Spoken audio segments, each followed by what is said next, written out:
championing the vital role that women play in our economy, who understands why working families need paid leave and health care and will help to make it happen, who knows how to get things done, who helped lead the effort to repeal Don't Ask, Don't Tell. She hails from my home state, the great state of New York. Please join me in welcoming Senator Sen Gillibrand.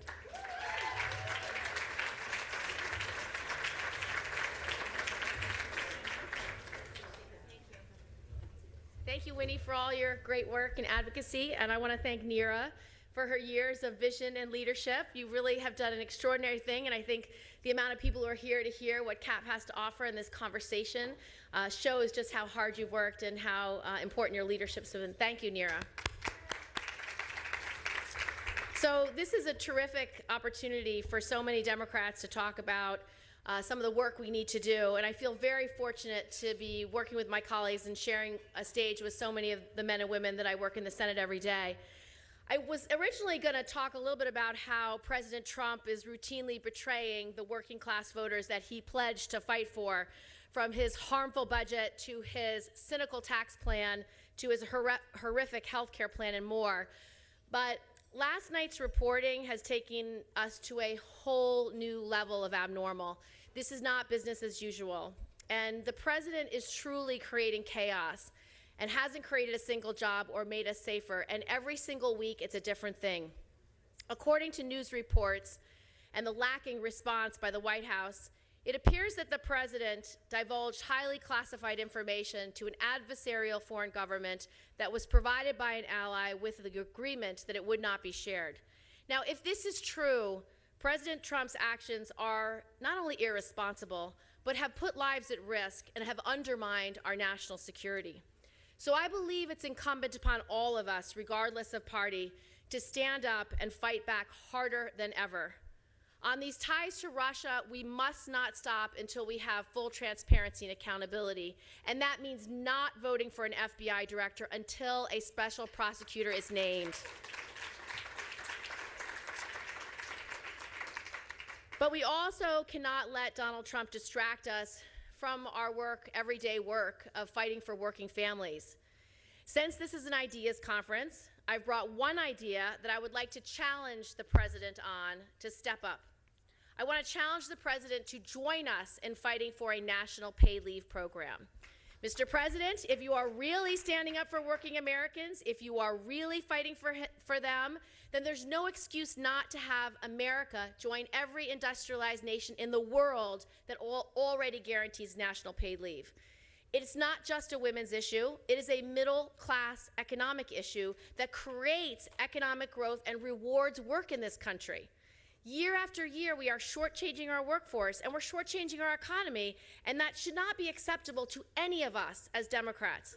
But this is important. If we are going to pass a paid leave plan, it has to be a real paid leave plan, and let me explain what that is. It has to be gender neutral. It has to allow you to care for not just a newborn infant, but a sick or dying family member.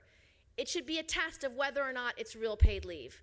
Remember, on the campaign trail, candidate Trump broke away from most of his party, and he announced that he supported paid leave.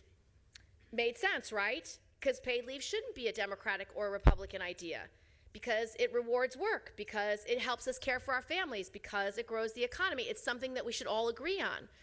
But unfortunately, again, this was another one of Donald Trump's empty promises. Real paid leave works like this. First, it has to be national. So a state like North Dakota or Nevada doesn't have to worry about not having enough population. We have enough population in New York. That's why New York was able to pass paid leave. We have 20 million people. Second, paid leave must be gender neutral. That means it has to cover women and men. It has to cover husbands who want to care for their wives when they're sick. It has to cover sons who want to care for a dying parent. Third, paid leave has to be comprehensive, and that means it's not just about maternity leave, it's not just about babies, because it's not enough. You have to cover all illnesses. No one should ever have to choose between a paycheck and being able to sit with their dying mother who has been diagnosed with cancer or Alzheimer's. We have to make sure that you can be with a child if they're sick or in a wheelchair or needs the care of their parent. It also has to be 12 weeks long.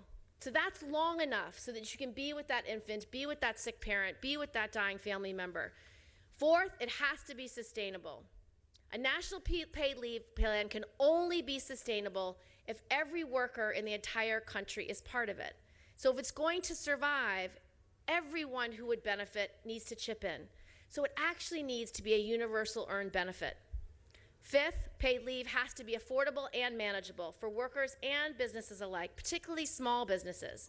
Now, we have great data in from California. It was a statewide program. It's been up and running for 10 years. What we know from California is that 90% of businesses said it had no negative impact or a positive impact on its bottom line. We also know that 99% of businesses said it had a positive impact on morale and retention. Small businesses around the country, in fact, 70% of them want a plan for paid leave because they have to level the playing field. How are they going to compete with the Googles and the Facebooks of the world and have that kind of cash flow? They just don't. And so if you don't have a national insurance plan, if you don't have national paid leave, they can never compete. Businesses also have seen the numbers. They know that this is good for the economy. If we had a national paid leave plan, it would potentially put into the economy $21 billion annually. And it makes sense because a woman in her lifetime loses about $320,000 because we don't have paid leave. A man loses about $280,000 because we don't have paid leave. And to do a real paid leave plan, it shouldn't just be a tax cut for the good corporations that are already doing this. This is not about giveaways for successful companies. So we need a bill. We have a bill. It's called the Family Act. And let me tell you what it does. It's a common sense bill that passes a national paid leave plan. It's nationwide, it's gender neutral, it's comprehensive, it's sustainable, it affects all businesses alike, and it's affordable. And let me explain to you what it costs. It's the cost of a cup of coffee a week. On average, it's $2 a week. So just imagine this. You're asking every employer to say, would you buy 1 cup of coffee for each employee a week? They overwhelmingly say, yes, I would do that. I do that anyway. For a worker, would you put $2 a week into a savings plan to know that when your mother's dying, you can be by her side, so that when you become pregnant, you can be with your infant? Workers will say yes. So it's not a lot of money. It's $2 a week. That's $104 per year per employee. That's an amount of money that any business can afford. So I think this is something that makes sense, but I want to talk about how we're actually going to get passed. And this is what matters the most for the people in this room. We've been stuck in an era, a Mad Men era, where our policies do not reflect the face of the workforce. 7 out of 10 moms are working today. 4 out of 10 moms are primary or sole wage earners. So time has shifted. We need this national plan. It will help the economy grow. But something's happening in America that I've never seen in my lifetime, and it's about you. It's about the grassroots. It's the reason why so many of you showed up today. How many people here marched for the Women's March? How many? Like nearly all of us. And we marched all across the globe. We marched in New York, we marched in Washington, we marched worldwide. And it was a moment in our history where people believed that their voice actually mattered. After seeing Donald Trump get elected, they said, this is not my country. I did not sign up for this. I don't agree with this person. And what did they do? For the first time in their lives, people across America made a sign. They made a sign that talked about the issue that they cared most about.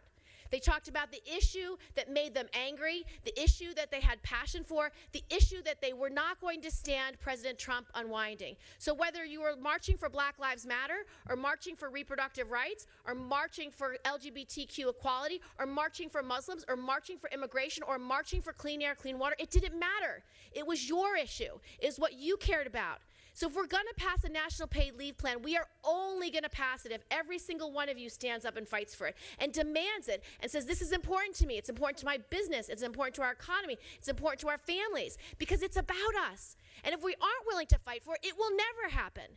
This moment in time is about the democratization of democracy. It is about each individual having a voice. It's the 17-year-old girl who tweets something that goes viral that makes the difference. It's the very creative person who creates a meme that's really funny that says it exactly like the way it is. That's what's happening today, and all of us need to be part of it. And if all of us are part of it, we will win. We will defeat Donald Trump, we will defeat his horrific policies, and we will do good things like pass a national paid leave plan. Thank you all.